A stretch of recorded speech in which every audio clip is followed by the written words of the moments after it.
Fernando Cheye. Literatura ucrónica. ¿Qué hubiera pasado si... Ficciones que especulan sobre los posibles caminos que hubiera podido seguir una sociedad si un determinado hecho histórico no se hubiera dado como en realidad se dio. Obras que parten de acontecimientos históricos verdaderos, conocidos por los lectores, pero los cambian, creando una realidad alternativa donde transcurre la ficción novelesca.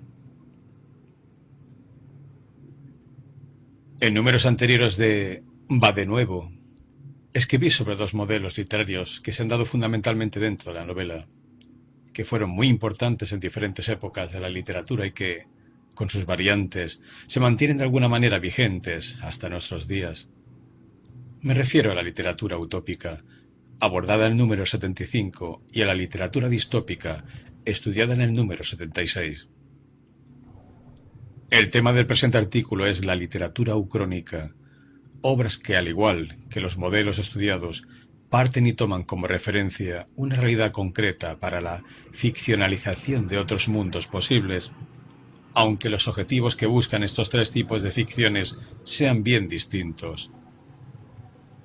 En el caso de la literatura utópica, veíamos cómo se trata de ficciones que describen el funcionamiento de un estado ideal, no localizado en un lugar específico, perfectamente pensado, tanto desde el punto de vista político, social, científico y en ocasiones religioso, donde los habitantes cuentan con una predisposición natural a aceptar las leyes y normas de convivencia.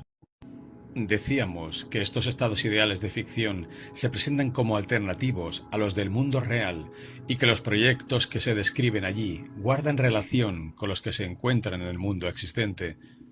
Son una herramienta utilizada por los autores para proyectar sus concepciones acerca de una sociedad ideal.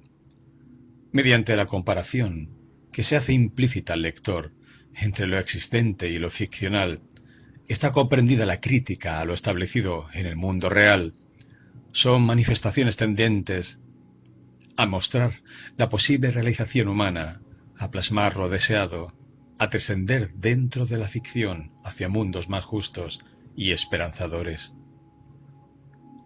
En el caso de las distopías, dijimos que son obras que se han considerado hijas bastardas de las clásicas utopías, o una especie particular de utopía de carácter negativo que surgió en las primeras décadas del siglo XX.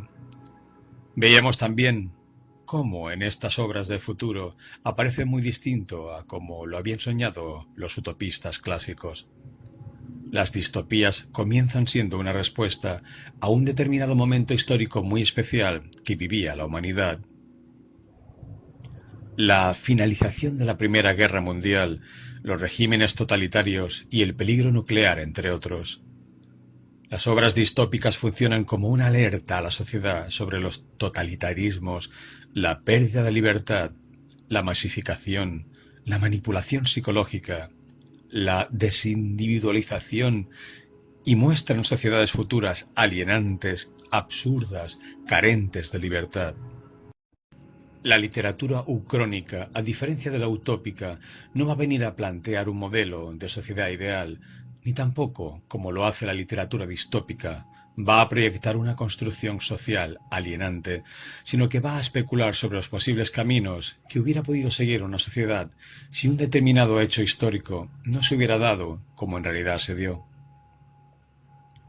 El resultado puede llegar a ser similar al de una utopía, al de una distopía, o ser totalmente distinto al de estos dos modelos de sociedades ficticias.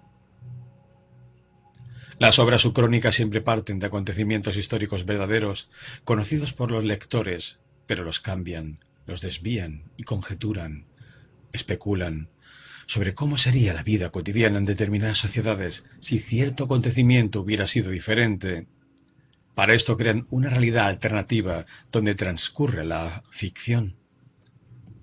Los acontecimientos narrados no sucedieron en la realidad, pero perfectamente podían haber sucedido, de manera que la reconstrucción alternativa de la sociedad ucrónica es coherente y siempre está basada en la lógica de lo que podría haber pasado. Son narraciones que de alguna manera están emparentadas con la novela histórica, pero donde a partir de determinado punto los hechos referidos se desarrollan de forma diferente a como los conocemos.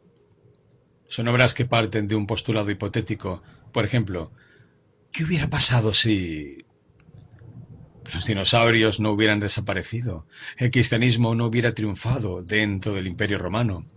Los pueblos originarios nunca hubieran sido conquistados. Si John Fitzgerald Kennedy no hubiera recibido ese disparo el 22 de noviembre de 1963. Si Fidel Castro no hubiera triunfado en Cuba. Si los aliados hubieran sido derrotados por las llamadas potencias del eje en la Segunda Guerra Mundial. En fin, los ejemplos se podrían multiplicar innumerablemente. Estas obras suelen tomar un punto específico, un evento histórico particular, y lo cambian, lo modifican, dando lugar al pasaje de una realidad histórica a una realidad ucrónica. Ese punto que podría ser el hecho de que Kennedy no hubiera recibido el disparo, por tomar uno de los ejemplos señalados, se conoce como punto John Barr, término creado por Geoffrey Hawthorne en su libro de 1991, Plausible Worlds, Possibility and Understanding in History and the Social Sense, y que hace alusión al personaje John Barr, del autor de ciencia ficción Jack Williamson, quien, en un relato de 1930, tenía que decidir por un guijarro o por un imán, y de esta elección dependería el mundo al que se iba a acceder. El primero en utilizar la palabra ucronía fue el filósofo positivista francés Charles Bernard Renouvier, quien la utilizó en su obra de 1876, Uchronie, l'utopie dans l'histoire. Ucronía, la utopía en la historia. Allí se imagina un desarrollo alternativo de la sociedad occidental, donde el cristianismo no triunfa en el Imperio Romano y la cultura clásica sobrevive otros 1000 años.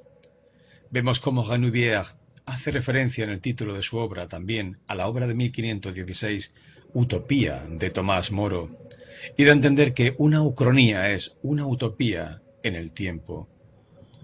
Utopía, compuesta del griego ou, no, y topos, lugar. Sería lo que no está en ningún lugar, mientras que ucronía está compuesta por el griego ou, no, y cronos, tiempo, significaría lo que no está en ningún tiempo. Con la literatura ucrónica pasa algo similar con lo que sucedió con la literatura utópica.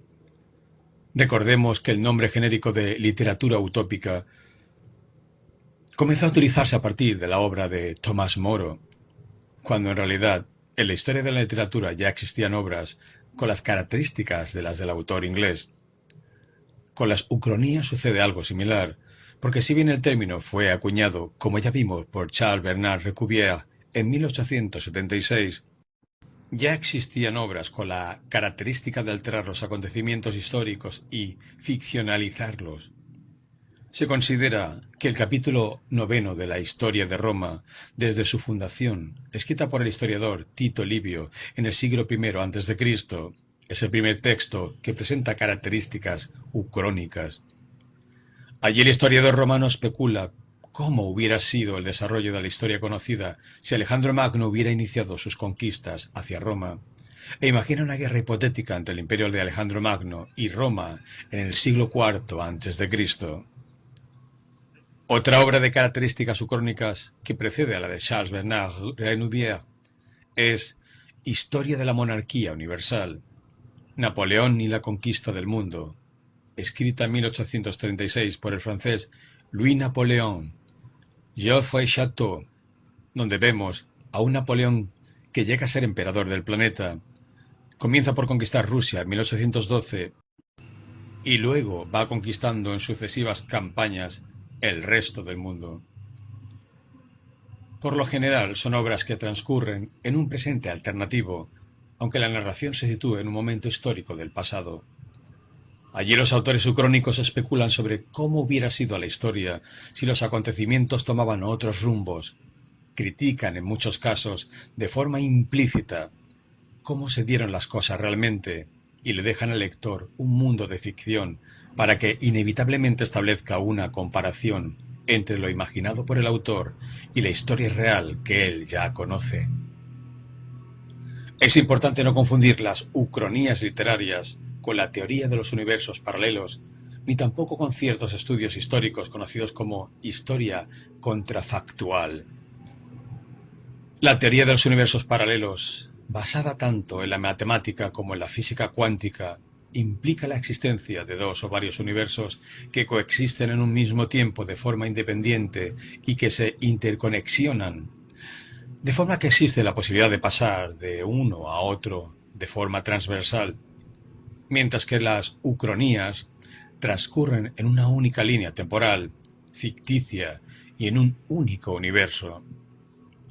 Por otra parte, los estudios académicos llamados historia contrafactual, si bien están muy próximos a las ucronías, porque especulan sobre mundos alternativos, siempre parten de un estudio riguroso de la realidad histórica, buscando comprender en primer lugar cómo no sucedieron las cosas para luego poder entender por qué los hechos se dieron de determinada manera, mientras que los autores de ucronías literarias no necesariamente tienen que ser tan rigurosos o específicos con los detalles históricos, y tienen mucha más libertad para elegir el punto Jombar que deseen para desarrollar su historia alternativa. Como dije cuando me refería a las características de las ucronías, los ejemplos sobre los que podrían trabajar los autores son múltiples, y de hecho así lo han sido. Para terminar el artículo me referiré brevemente a dos obras paradigmáticas de la literatura ucrónica. En primer lugar, haré referencia a una obra de 1962, El hombre en el castillo, del autor norteamericano Philip K. Dick, quizá la más conocida de las ucronías, y en segundo lugar a Watchmen, la novela ilustrada de Alan Moore y David Gibbons en 1985. El hombre en el castillo. Uno de los temas más recurrentes en distintas ucronías, quizá por mostrar la materialización de una temida pesadilla, es la especulación sobre qué hubiera sucedido si en la Segunda Guerra Mundial Hitler hubiera resultado victorioso. Este tema es abordado por el autor norteamericano Philip K. Dick en su obra de 1962, El hombre en el castillo. Allí el autor especula sobre la posibilidad de la derrota de los aliados en la guerra y la conquista y división del territorio norteamericano por parte de los japoneses y los alemanes, quienes han absorbido a Italia fascista. La acción de la novela transcurre en 1962, el mismo año de su publicación, pero muestra un Estados Unidos muy distinto al real. Los alemanes y japoneses han dividido el territorio en tres partes. Los alemanes se ubican en la costa este, mientras que los japoneses lo hacen en la oeste, quedando en la mitad del territorio una franja de estados autónomos, pero que a su vez están divididos en dos áreas de influencia, una japonesa y otra alemana. En esta ucronía los nazis continúan con su política de exterminio masivo, pero se centran ahora en África e impulsan su expansión por el espacio. En tanto los japoneses tratan, por todos los medios, de adaptar a los norteamericanos a su cultura.